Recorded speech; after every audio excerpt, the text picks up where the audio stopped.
Hi there, my name is Ruth Hazelton and I'm currently working with the Pandemic Play Project along with my colleague Judy McKinty.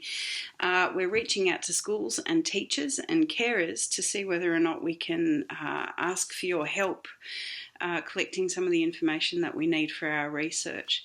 We're looking into the effects that the pandemic have had on childhood, but specifically their play. And by play, we mean their free time, what they do when they aren't being observed as closely or are playing freely without instruction.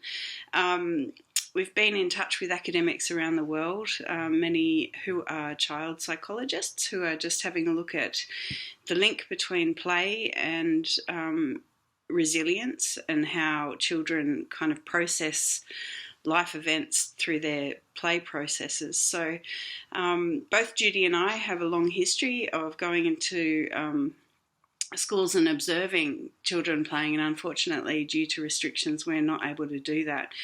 We're about to reach the second phase of our project, which means that we're concentrating on Melbourne and Victoria specifically because of what we've just been through. Both Judy and I live in Melbourne too, so we understand how fatigued and how difficult this time has been for teachers, and we're quite anxious that we don't ask too much of you. But if you're willing to help, we'd love you to help in the, and make it as easy as possible for you guys to submit material to us if possible. We don't want schools to be identified. All we want is postcodes, and we don't want to identify children themselves. So what we're asking for in our research forms is just their name and their age and their activity. So far around the world, we've found that it's been well documented. A lot of the main game that children choose to interpret what's happening in the world around them appears to be tip, otherwise known as chasey or tiggy. So all around the world, people have been collecting versions of COVID tip. It's been really interesting to watch the different versions of these become documented, and they're so widely spread. So in some games of tip, I know at my son's school, he's a year 3, the kids were playing tip, but they were only tipping with their elbows because they weren't allowed to touch hands, and that was a rule that they'd created themselves. In other games, whoever is tipped has to stay still, they're frozen, but they can only be released if the doctor, who's another chosen player, administers a vaccine, and then they're free to play again.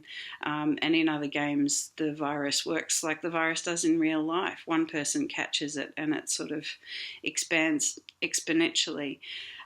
We've also discovered a lot of rhymes and jokes about coronavirus, and we've also documented younger kids in their imaginary play, making post offices and shops or cafes and restaurants, and putting sticky tape and dots on the floor for social distancing, and there's always hand sanitizer present. So what we're asking from you guys is just when you're in the playground, particularly at recess or lunch or before or after school, and you're noticing what the kids are doing, if anything strikes you as being COVID related or slightly different, have the kids adapted a game that they're not allowed to play for some reason because of the rules like handball, and made up an alternative version of that, is something we'd be interested in seeing.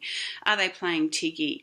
Are they doing any funny little rituals or sayings when they're using the hand sanitizer on the way out and the way into the classroom? These are the kinds of things that we'd love you to be able to jot down quickly.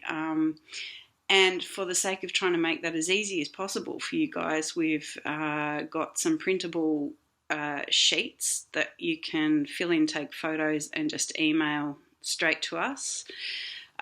We've also got a Google Forms document that you can quickly outline them. Even if you're really time poor and you don't want to forget it and you want to put a voice memo on your phone, we'd even appreciate that sort of support. And again, we do understand that you're under a lot of pressure, and we do understand that this time has been pretty challenging for everybody. I, for one, have appreciated immensely the support that parents have had from teachers. So,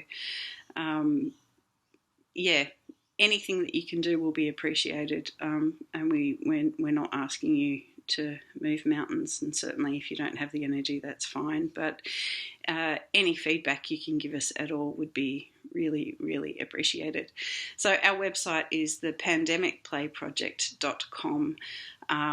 Please feel free to email us with any questions. We're more than happy to give you a call or talk to you via email about any concerns that you might have or any questions that you might have. And we really hope that you'll help us to document this really, really important time in history. Thanks so much.